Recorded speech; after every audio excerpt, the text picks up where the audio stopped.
In today's video, I'm going to teach you how to resize image in Inkscape.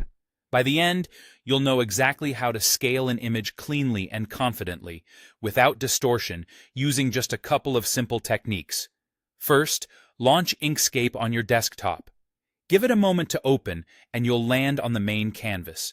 You can either open an existing document that already contains your artwork, or create a fresh, blank document if you're starting from scratch. Either way works for this walkthrough.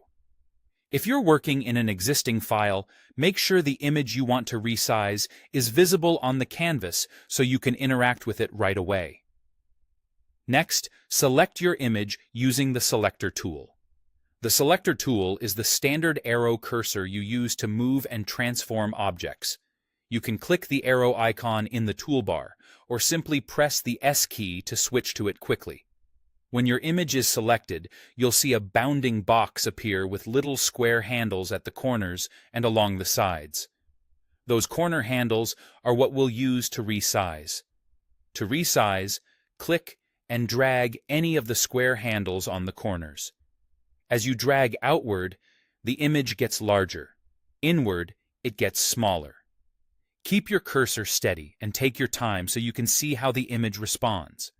If it looks like it's stretching or compressing oddly, you're probably moving a side handle. Make sure you're grabbing a corner handle for a more balanced scale. Here's a pro tip to keep your image looking right. Hold the Control key while you drag a corner handle. This locks the aspect ratio, which is just a fancy way of saying your image keeps its original proportions. It won't look stretched or squished, and circles will stay circular.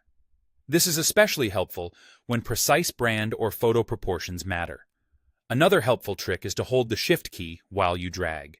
This resizes the image from its center point instead of pulling from the opposite corner. It's perfect when you've aligned something in your layout and want to scale it up or down without shifting its position relative to surrounding elements. As you work, zoom in for precision if needed, and keep an eye on how the image quality holds up. Vector graphics scale indefinitely, but placed photos are raster images and can look blurry if enlarged too much. With these simple moves, select, drag a corner, use Control to preserve proportions, and Shift to scale from center, you've got everything you need to resize images in Inkscape with confidence.